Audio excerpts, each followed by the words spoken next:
How you doing, ladies and gentlemen? This is the radio guy, Dr. Mike Prince, and we try to bring you the insights from the MEAC, in particular Howard, the Bison, winning big on homecoming over Morgan State. We have on the line with us now Coach Mike London. Coach, how you doing this week, sir? I'm doing great. How are you doing? Man, we're wonderful. As they say, blessed and highly favored. A big win, your first homecoming at Howard. Give us a recap on how things unfolded for you. Another big day by Brother Newton as well. Yeah, it was, I tell you what, our defense played extremely well. In the end, we gave up 14 points, but only 7 points for much of the game. They scored the last touchdown in the latter minutes of the game, but they were 1 for 13 on third downs and 0 for 2 on fourth down. So when you put that together, that was a pretty good day. 5 turnovers, when you have an opportunity to get that many turnovers, you got a chance to win a football game. So I thought defensively we played well. Offensively, Kyle Anthony had another stellar game. Caleb Newton did a good job as well. So there was some balance.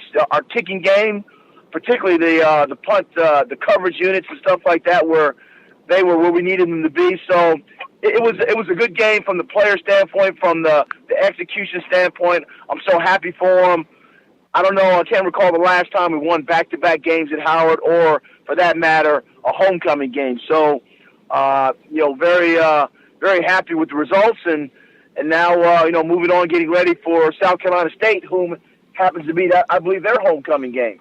Well, everything is about building off of layers. Even on rough times, you try to build something for the next opportunity that you get, that you'll be able to capitalize and make the most out of any given situation. What are you seeing on a consistent basis with the Bison and the success, even though you still got a lot of football left, but you can pretty much mark this up to a pretty successful campaign, especially in your first year as the head coach? Well, thanks, Mike. I appreciate it. I believe that a change of a mindset in terms of, we've talked, I'm a glass half filled guy. And so, if a 5'11", 260-pound lineman, I know what he can't do. I want to find out what he can do, and whatever he can do to put him in a position somewhere on the team where he feels like he's adding value and worth to the team. And that might be, he might be, on a field goal protection team as a guard. But what he does adds value to the team, and so therefore the how the team feels about what roles they play on the team. Everybody has got sweat equity into it. So there's a lot of guys that are buying into what's going on, and ultimately on the scoreboard is starting to pan out for us. And so you're right. There's a lot of games left to be played. The MEAC opportunity for conference championship is still very much within reach. I mean, you look at the scores this week in the MEAC. I mean, there was, again, I keep saying that, on any given Saturday, things can happen, and it definitely happened this Saturday. Absolutely. A big win by Norfolk kind of helped bring some balance back to the crew, and then you got some big games ahead of you, and starting off this weekend against A&T. And how big is this for the program? We know what it is for the seniors, but for you building in your first year, how big a game is this game coming up for you guys this week? Well, coming out of the homecoming win, 3-1 in the conference, 4-3 overall, with 2 of those games being against FBS opponents and winning one of them, it's critical because you're getting into right now there are a lot of teams that are playing for something. There's some teams that aren't playing for much because, the season may look lost, but for us, there's still very much goals and opportunities and objectives that we set that are in play, and basically controlling your own destiny in terms of who we play. So, but you only can do that if you take care of each game that's presented to us. So the first game is South Carolina State. Their homecoming. They've got a good team. They played some good teams as well. And so, we got to have our best opportunities, for us to go on the road. The last 4 games, 3 of them were on the road for us. So, we got our work cut out for us. But it just seems like for this team this year, the Mission Possible statement is something that's very real and alive. Absolutely. Forgive me. I did say A&T, but it is North Carolina. I mean, South Carolina State, as the Bison are moving 3-1 in the right direction of the Mideastern Athletic Conference. Talking right now with Coach Mike London, head football coach, first year of Bison Nation, and off to an extremely well start. Now, Coach, you've been in this long enough now, as far as the Mideastern Athletic Conference, HBCU ball. How does it differ from the other ranks that you've coached in? Well, I mean, number one, I can answer that in fact that the similarities are good coaches. The similarities are players that want opportunities not only in the classroom but on the field. Sometimes there might be a difference of resources. There might be a difference of opportunities in terms of summer school staffing and opportunities like that. I had a great opportunity with AD Kerry Davis and President Frederick for allowing me the opportunity to have our guys take summer school classes. And that means guys have a chance to take one or two classes and build their academic GPA and be around the strength coach. And so the strength and development part coincides with the the academic development. And, sometimes that's not always the case. But, for us, moving in the direction of making those things possible, it helps. It helps overall. So, obviously there's 63 scholarships. There's opportunities for facilities-wise. And we're moving in that direction with a new locker room going up at the end of the season. Our office space has been rededicated and redone. A press box is going to be done, soon. So it's opportunities that beyond when players just wear what they wear. We're a Under Armour, organization. We have Nike shoes for this year, but we're Under Armour, and that's a brand name, So we have opportunities to increase what we're doing and the opportunities that are presented to us. And so sometimes you have a difference between where you have and what you have and who's supporting you. But right now, I can tell you for Howard University, we're very much on the upper end of the kind of support and the commitment that's needed. Well, it's easy how those things can be even magnified when the winnings start adding up in the win columns, because it's just something magical about winning. Support, for the most part, is going to be there. I wanted to touch a little bit more on these differences between the FBS and FCS levels, because unfortunately, there's a stigma that, they don't play the kind of ball we're accustomed to playing on the HBCU level. And you have some guys who could make a huge impact on the FCS level that would rather go and be the fourth man coming off the bench at a much more, prominent, if you allow me to say that, program.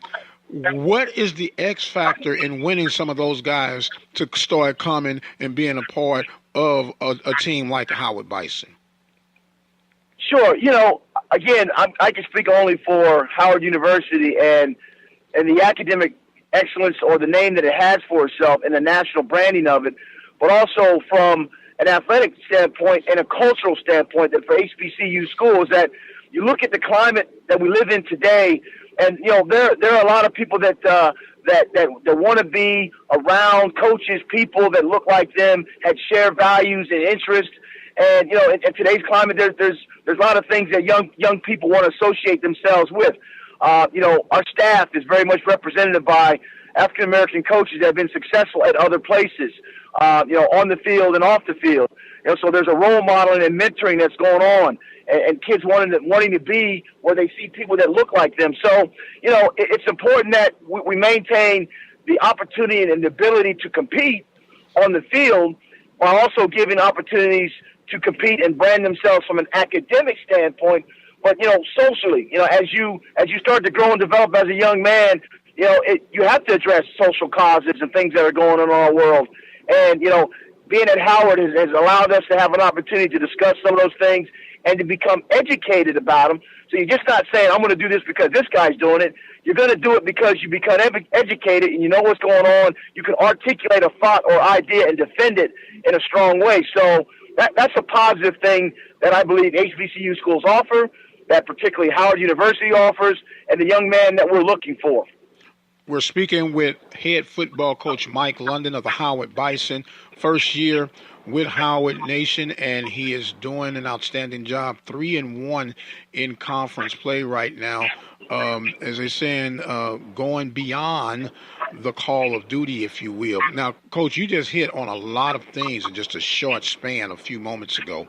And without trying to get too political, but I'm always interested in what you have to say and how you are able to articulate what's on your mind.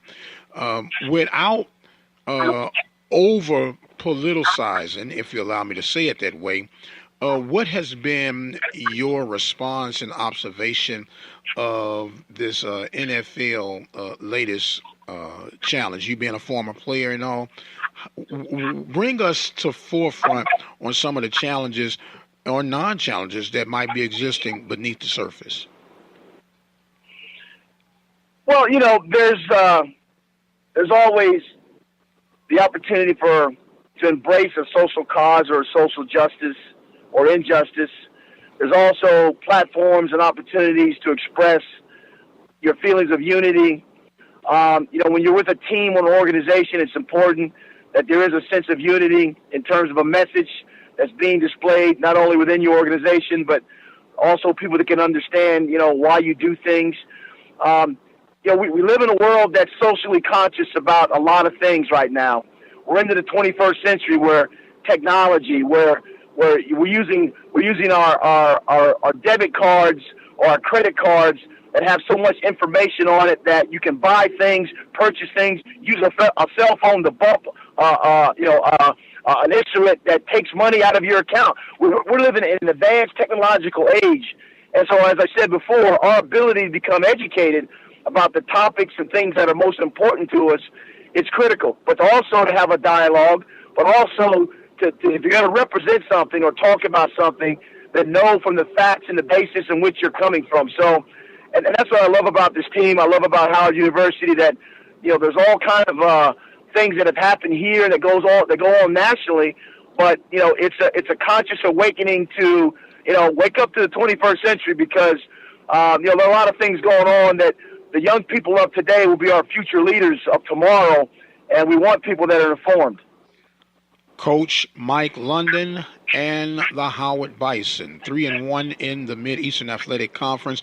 They'll be on the road this week, taking on the South Carolina Bulldogs. Coach, we're extremely excited for you and Bison Nation, and very fortunate to have you on with us each and every week. And as always, we're going to allow you to have the last words of this segment. I appreciate it. I had a player on Friday night as I was sitting there having dinner with him, and I asked him, how's everything going? Is your family coming to see you play homecoming? Because there was so much going on. And the player said, Coach, my parents have never seen me play. And I was kind of not high school, not college. And I was kind of taken aback by that. But what I said was, our team, your teammates, we're your family on tomorrow's game. We're there for you. And Mike, unbelievably, not unbelievably, I believe all things being possible, but this young man had one of his best games ever, high school or college. And after that public declaration of his parents never seen him play, our teammates became his parents, so to speak. They became his family. And it was just great to recognize and celebrate that with him. So, you know what, just never count the family or the people, the organization that you surround yourself with, because family is family and it'll always be family. That, my brother, is the power of athletics. One thing that these young men will remember, some of these friendships and bonds that they're building right now will be with them long after their playing days are over. They'll be established men in the community and in society, being husbands and fathers and just mentors. And they'll go back and reflect on moments such as this. And being a former player, former coach, I know how exhilarating that is and how special that is. And I know you got to feel mighty proud for being able to see that young man have a breakout performance for his apex time of life. Coach, as always, man, we want to wish you nothing but success. We're always rooting for you, and it's just a joy and a pleasure to have you a part of this network, and we look forward to many, many more opportunities of making things happen. He is Coach Mike London. I am the radio guy, Dr. Mike Prince. As always, you guys be blessed, and we'll see you on the other side.